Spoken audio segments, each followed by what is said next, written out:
নমস্কার বন্ধুরা, আজকে তোমাদের ইন্ডিয়ান চয়েস কিচেনে তোমাদের স্বাগত জানাচ্ছি। আজকে ভাবলাম একটু অন্যরকম আইটেম করব।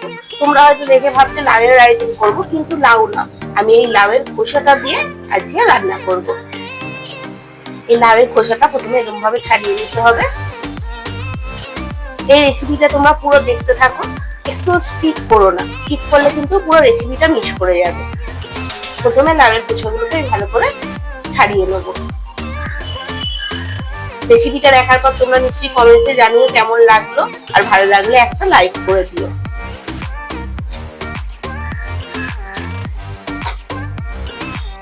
এই দেখো, এবারে খোসাগুলো ছাড়িয়ে ভালো করে ধুয়ে নিয়ে ছোট ছোট করে কেটে নিয়েছি। এবারে একটা কুকার নিয়ে খোসাগুলো সব এর মধ্যে দিয়ে অল্প জল দিয়ে একটা সিটি দিয়ে দেবো। একদম অল্প জল দিয়ে একটু ভাপানোর মতন একটা সিটি দিয়ে দেবো। এবারে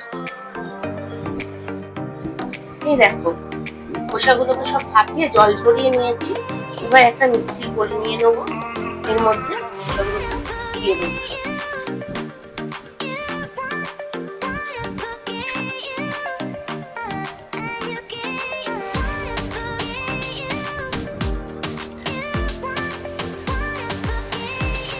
এর মধ্যে হাফ ইঞ্চির মতন আদা, 5-6টার মতন রসুন কোয়া, আর কাঁচা লঙ্কা দিয়ে যেরকম ঝাল পছন্দ করে সেরকম কাঁচা লঙ্কা দেবে। দিয়ে স্বাদ মতন নুন, অল্প কালো জিরে,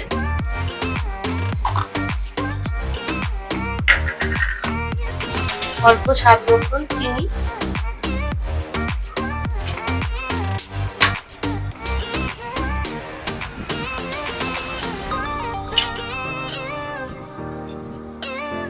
আর মরিচ গুঁড়ো। এইগুলো দিয়ে ভালো করে মিক্স করে নিতে হবে।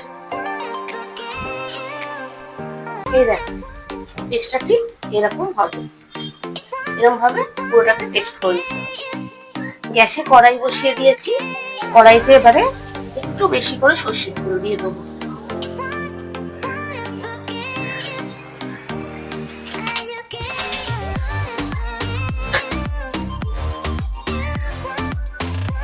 তেলটা গরম হয়ে গেছে, এবারে একটা শুকনো লঙ্কাকে মাঝখান দিয়ে চিড়ে নিয়ে তেল ফোড়ন দিয়ে দেবো।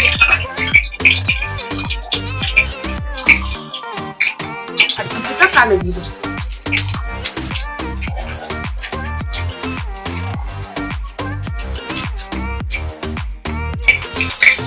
তেলটা ভাজা ভাজা হয়ে গেলে এবারে পেস্টটা দিয়ে দেবো।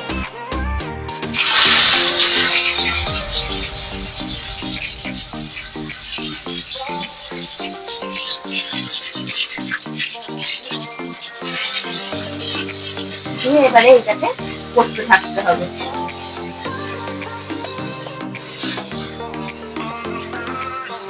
ভালো করে তেলের সঙ্গে করতে থাকতে হবে যতক্ষণ না এটা ভালো করে ভাজা ভাজা হয়ে যায়, পুরো তেলটা ছেড়ে দেয়, ততক্ষণ অব্দি এটাকে করতে হবে। এই দেখো, এবারে আস্তে আস্তে এটা পুরো তেল থাকতে থাকছে, এটাকে আরেকটু ভাজা ভাজা করে নিতে হবে। এটা ভাজতে ভাজতে তোমাদের বলে দিই, যারা আমাকে সাবস্ক্রাইব করোনি তারা অবশ্যই সাবস্ক্রাইব করে নেবে, আর বেল আইকনটা প্রেস করবে। বেল আইকনটা প্রেস করলে আমার সবকটা ভিডিও এরকম ভাবে দেখতে পারবে তোমরা। এটা আরেকটু ভাজা ভাজা করে নিতে হবে ভালোভাবে।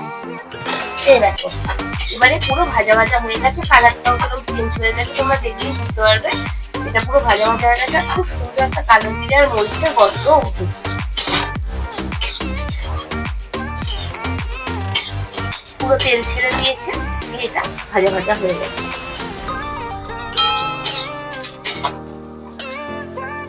দেখো, লাউয়ের খোসার ভর্তা আমার রেডি। এবারে গরম গরম ভাত দিয়ে এটা খেতে খুব ভালো লাগে।